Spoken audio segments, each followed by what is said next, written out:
जोहार नमस्कार। मैं सूरज कुमार आज फिर आप सबके बीच एक और नए वीडियो में। दोस्तों कल रांची में आपने बहुत सारा कुछ देखा। रांची में कल निशा भगत पहुंची डीआईजी ग्राउंड और वहां एक अलग ही माहौल क्रिएट हो गया। निशा भगत के साथ अपमानित भी उनको किया गया। पुलिस के जो महिला विंग के जो सिपाही थे उन्होंने उनको थप्पड़ भी मार दिया और बहुत कुछ वहां पे देखने को मिला। उनका वीडियो सोशल मीडिया पे वायरल हो गया। बहुत सारे लोगों ने ये कहा कि ये सिर्फ टीआरपी पाने का एक तरीका है। उन्होंने घर टूट जाने के बाद वहां पे जाके सिर्फ माहौल बनाने का प्रयास किया और बहुत सारे लोगों ने उनके समर्थन में भी कमेंट लिखा। एक तरफ एक प्रेस कॉन्फ्रेंस भी किया गया जिसमें गलेक्सन डुगडू का नाम है उनका, हम नामों नहीं बोल पाते उनका, और अजय तिर्की, ये दोनों ने मिलके एक प्रेस कॉन्फ्रेंस भी किया और उस प्रेस कॉन्फ्रेंस में इनका मुद्दा ही अलग होता है। ये माने गलेक्सन डुंगडुंग जो है ये अपने आप को इतना ज्ञानी समझते हैं, इतना ज्ञानी समझते हैं कि इनसे बड़ा ज्ञानी धरती पर कोई है ही नहीं। इनसे बड़ा ज्ञानी धरती पर कोई है ही नहीं। आदिवासी समाज के ये बहुत बड़े मसीहा हैं। गलेक्सन डुंगडुंग ये आदिवासी समाज के बहुत बड़े मसीहा हैं। इनको सनातन धर्म के बारे में पूरा इतिहास भूगोल पता है, क्रिश्चियन समाज का पूरा इतिहास भूगोल पता है, सरना का पूरा इतिहास भूगोल पता है और दुनिया का जितना प्रकरण है सब इतिहास भूगोल इनको पता है। और ये बता रहे हैं कि जेल कैंप का जनाधार गिर गया है, जेल कैंप हास्यास्पद पर जाने जा रहा है। इस वीडियो को पूरा अंत तक देखिएगा, बहुत कुछ समझाएंगे। और ये वीडियो को जो शेयर करके गलेक्सन डुंगडुंग तक पहुंचा सकते हैं जरूर पहुंचा दीजिएगा। तो चलिए वीडियो को शुरू करें। उससे पहले आप तमाम साथियों से आग्रह है कि भाई चैनल पे व्यू डाउन हो रहा है, जरा शेयर मारिए जल्दी जल्दी। जो पहली बार देख रहे हैं चैनल को सब्सक्राइब कीजिए, फेसबुक पेज पे देख रहे हैं तो इसे फॉलो कर लीजिए और चैनल को ज्वाइन करिए। ज्वाइन करके हमें आप सहयोग कर ही सकते हैं। 119 रुपया ज्वाइन करने में आपको लगेगा। इतना भी नहीं कर सकते हैं तो फिर आप क्या कर सकते हैं वही बता दीजिए भाई। 119 रुपया भी आप नहीं कंट्रीब्यूट कर सकते हैं तो क्या कर सकते हैं आप ही लोग कमेंट में बता दीजिएगा। चलिए कहानी बताते हैं। निशा भगत को अपमानित करते हुए गलेक्सन डुंगडुंग और अजय तिर्की ने कहा कि एक नहीं 100 टकली हो जाए फिर भी हम लोग माने समाज को तोड़ा नहीं जा सकता है, तोड़ने का काम किया जा रहा है। निश्चित तौर पे वो जो प्रेस कॉन्फ्रेंस में समाज को लेकर बात कर रहे हैं, अब हमें उनसे कोई विशेष तकलीफ नहीं है। वो समाज की बात कर रहे थे, बहुत अच्छी बात है, लेकिन उनको ये नहीं बोलना चाहिए था कि जेल कैंप हास्य पे चला गया। कुड़मी आदिवासी प्रकरण में जेल कैंप हास्य पे चला गया, ठीक है, जेल कैंप का बंटाधार हो गया। जेल कैंप को अब कोई वोट नहीं करेगा, जेल कैंप का अब समर्थन में कोई लोग नहीं बोलेगा, इनका यही कहना था। लेकिन कुछ एक मेरे भी सवाल है, इस सवाल का जवाब देना चाहिए लोगों को। कुछ एक मेरे भी सवाल है, उस सवाल का जवाब देना चाहिए इन लोगों को जो प्रेस कॉन्फ्रेंस कर रहे थे। आदिवासी समाज के ये अपने आप को बहुत बड़ा हितैषी, मसीहा, रखवाला प्रेजेंट करने पे तुले हुए हैं।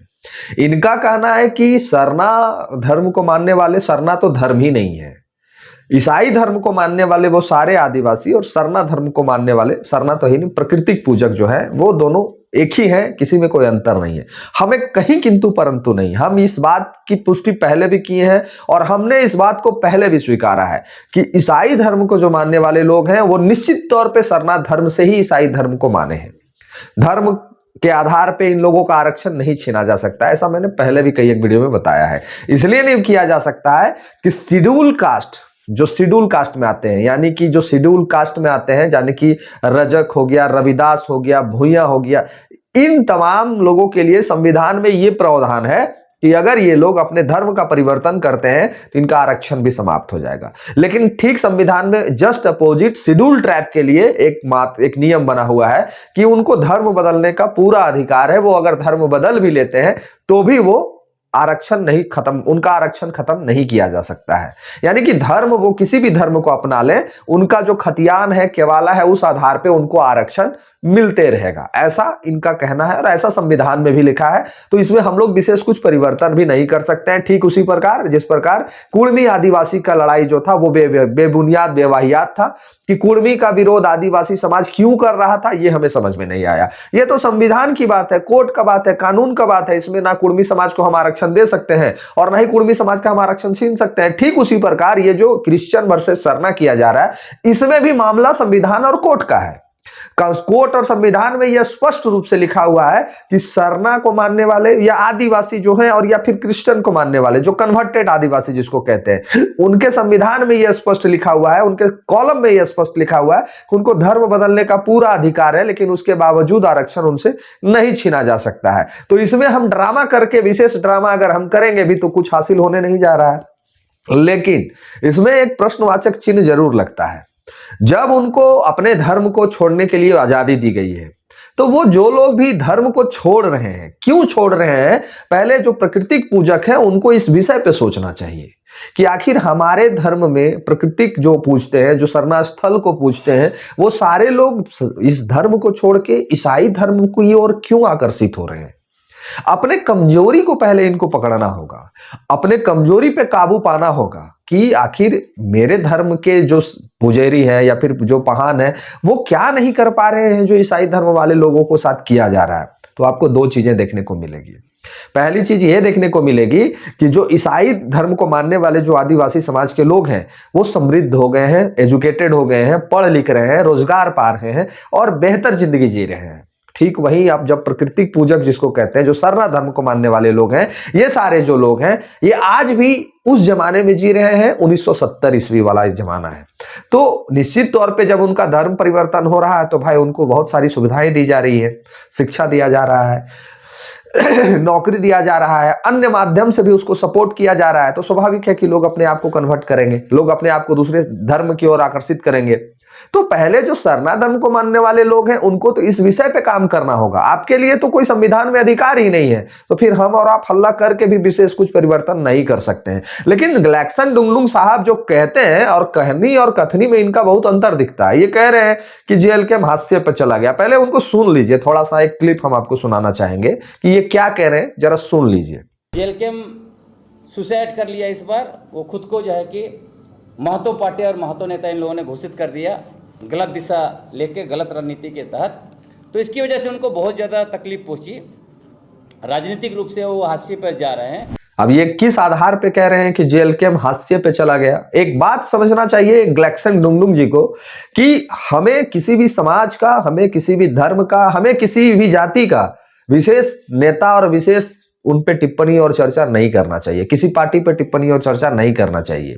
इन लोगों की अपनी पार्टी, भारत आदिवासी पार्टी के नाम से इन लोगों की पार्टी है अपनी, और ये लोग भी चुनाव लड़े थे कहां? घाटशिला में। इनका जमानत जब्त हो गया था। हम लोगों को तो लगभग 11,500 वोट भी मिला था, इनको वो भी नसीब नहीं हुआ था, इनको वो भी नसीब नहीं हुआ था। अब क्यों नसीब नहीं हुआ था ये इनको चिंतन मंथन करना चाहिए।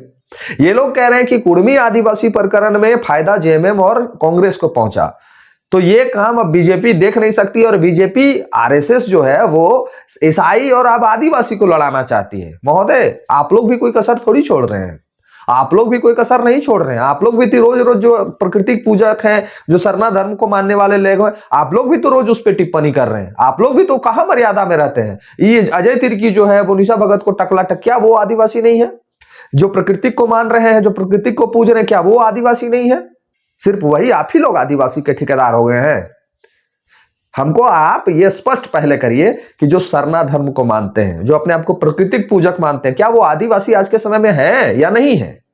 तो आप लोग भी कोई कसर नहीं छोड़ रहे हैं दोनों समय। आप आरएसएस की क्या बात करते हैं कि आरएसएस लड़वा रहा है, बीजेपी लड़वा रही है, जेएलके लड़वा रही है, आप लोग कोई कसर नहीं छोड़ रहे हैं। आप लोग समाज के नेता हैं, आप लोग दोनों समाज को लेके चलना चाहिए था, जोड़ के चलना चाहिए था। और अगर आप लोग समाज को जोड़ नहीं सकते तो दिग्भ्रमित करके दोनों को लड़ा क्यों रहे हैं? आप लोग भी कोई कसर थोड़ी छोड़ रहे हैं, आप लोग भी कोई कसर नहीं छोड़ रहे हैं।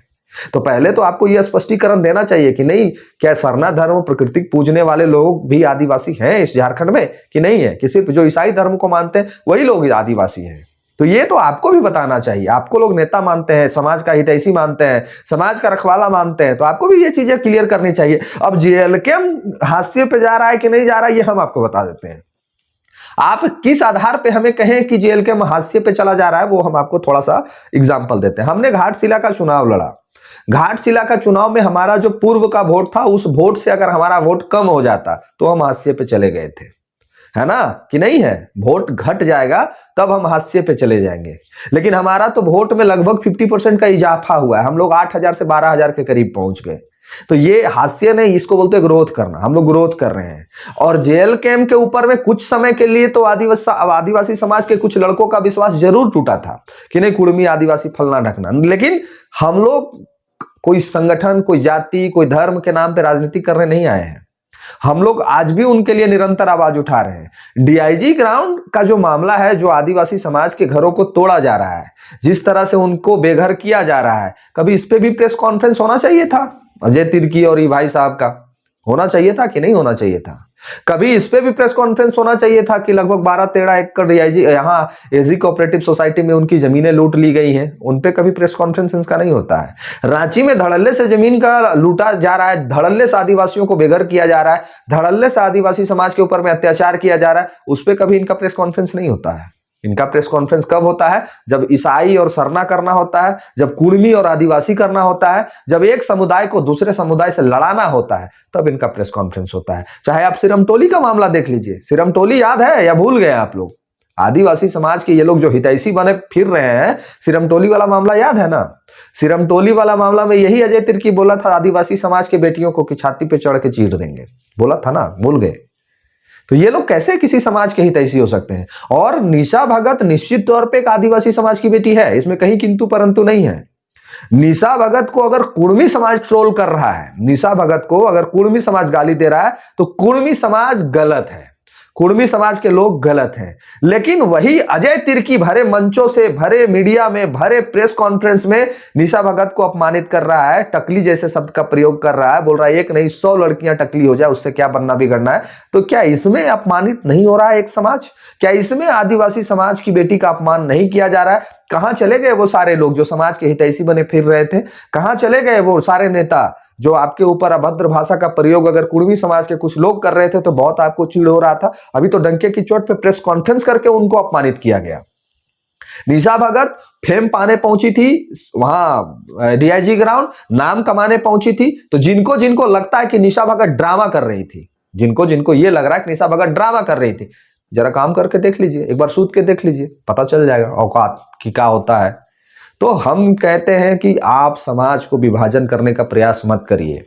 यहां लड़ाई हमेशा झारखंडी वर्सेस बाहरी रहा है। यहां झारखंडी को झारखंडी से लड़ाने का प्रयास मत करिए, झारखंडी आदिवासी को कुर्मी से लड़ाने का प्रयास मत करिए, झारखंडी ईसाई को सरना से लड़ाने का प्रयास कभी मत करिए। अगर दोनों एक ही पिता के वंशज हैं, एक बेटा सरना को मान रहा है, एक बेटा ईसाई को मान रहा है, उनका पिता तो एक ही है ना, कि नहीं है? हम पहले थोड़ा सा कंफ्यूज थे इस मसले पे, लेकिन जब हमने चीजों को अध्ययन किया, जब हमने पढ़ा, तो हमें समझ में आया कि नहीं, शेड्यूल कास्ट के लिए एक अलग संविधान में लिखावट है और शेड्यूल ट्राइब के लिए एक अलग संविधान में लिखावट है। तो जब हमारा कानून ही ये प्रावधान नहीं देता है कि हम किसी के धर्म बदलने के बाद उनका आरक्षण छीन लें, तो हम और आप हल्ला करके भी क्या कर सकते हैं? हम अपने समाज को सशक्त बना सकते हैं, हम अपने समाज को जागरूक कर सकते हैं, हम अपने समाज को उनकी वो चीजें जो उनको जरूरत है, वो चीजें उनको जरूरत पूरा कर सकते हैं, ताकि हमारा धर्म छोड़ के कोई दूसरे धर्म की ओर कन्वर्ट ना कर जाए। ये हम कर सकते हैं और हम किसी को जबरन रोक नहीं सकते हैं। आप जरा सोच के देखिए कि यही लोग कहते हैं कि चंद किलो चावल, चंद रुपए के चलते समाज के लोग कन्वर्ट कर जा रहे हैं ईसाई धर्म में। तो हम ये पूछना चाहते हैं, जो समाज के ठेकेदार बने पड़े हैं, जो समाज के रखवाले अपने आप को कहते हैं, उनसे पूछना चाहते हैं कि आप उनको इतना सशक्त क्यों नहीं कर रहे हैं? आप उनको इतना जागरूक क्यों नहीं कर रहे हैं? आप उनको शिक्षा से क्यों नहीं जोड़ रहे हैं? आप उनको रोजगार से क्यों नहीं जोड़ रहे हैं? आप उनके जमीनों का संरक्षण क्यों नहीं कर रहे हैं? कहीं ना कहीं अपना कमजोरी को पहले देखना होगा, उसके बाद किसी पे सवाल खड़ा करना होगा, उसके बाद किसी को पूछना होगा, तब आप जाके सच्चे झारखंडी का परिचय दे सकते हैं। और इस तरह से हर समय मीडिया में आके एक दूसरे को लड़ाने का प्रयास, इसको गाली देने का प्रयास, उसके समर्थन में बोलने का प्रयास। गैलेक्सन डुंगडुंग जी यहां तक ही नहीं रुके, इन्होंने कहा कि कुर्मी और आदिवासी का लड़ाई जायज है, माने कुर्मी आदिवासी आपस में काटामारी कर ले, और उसमें भी कौन आदिवासी? जो प्रकृति पूजक हैं। ईसाई समाज के लोग विरोध करने लड़ने नहीं आएंगे, काहे नहीं आएंगे हम बता देते हैं। ईसाई समाज को जो मानने वाले लोग हैं, वो लोग अपने रोजगार, शिक्षा और अपना दिन दुनिया दिनचर्या से मतलब रखते हैं। ये सब आंदोलन और दुनिया जहान से उनको कोई लेना देना दूर दूर तक नहीं होता है, काहे कि वो पढ़े लिखे लोग होते हैं। तो ये इनका कहना है, गैलेक्सन डुंगडुंग जी का कहना है कि कुर्मी समाज और सरना समाज जो आदिवासी हैं, उनमें लड़ाई बरकरार रहनी चाहिए, ये लोग हमेशा लड़ते रहना चाहिए। ये लोग में काटामारी होते रहना चाहिए। गजब हाल है, लेकिन माने गजब, माने झारखंड को ये लोग इस कदर अपने बर्बाद करने पे तुले हैं कि कुछ भी बोल देना है मीडिया में आके और लड़ा देना है। पहले अपने घर के संभाल, अपने घर परिवार को, अपने समाज को, अपने जात को अपने अंदर अपने सशक्त बनाने का प्रयास करिए, तब किसी के ऊपर में टिप्पणी करिए, तब किसी पार्टी बेस पे जाइए। आप वो नहीं कर रहे हैं, आप एक बेटी को अपमानित कर रहे हैं और एक समाज को अपमानित कर रहे हैं, जो कि आप ही का समाज है, हमारा समाज नहीं है। आप अपने ही समाज के बेटी को, अपने ही समाज के लोगों को अपमानित कर रहे हैं, किसी दूसरे को अपमानित नहीं कर रहे हैं। और जेल कैंप की चिंता आप मत करिए महोदय। अगर हम सच में ईमानदार होंगे अपने राज्य के प्रति, अपने झारखंडी के प्रति, अपने आदिवासी के प्रति, अपने मूलवासी के प्रति, तो निश्चित तौर पे थोड़ी देर के लिए वो हमारे बारे में गलत सोच सकते हैं, निश्चित तौर पे हमारे लिए थोड़े देर के लिए उनके मन में गलत भाव आ सकता है। लेकिन जब चीजों को वो खुद समझ जाएंगे, जब चीजों को वो खुद परख लेंगे, तो हमें पूरा विश्वास है कि उनका विश्वास जीतने में हम कायम हो जाएंगे। उनके लिए जब तक निरंतर आवाज उठाएंगे, उनके लड़ाई को लड़ेंगे, तब तक हमें पूरा विश्वास है कि हमारे ऊपर उनका विश्वास नहीं टूटेगा। और याद रखिएगा कि हम कल भी उनके लिए आवाज उठा रहे थे, चाहे वो सूर्या हांसदा का प्रकरण हो, सिरम टोली का प्रकरण हो, चाहे रिम्स 2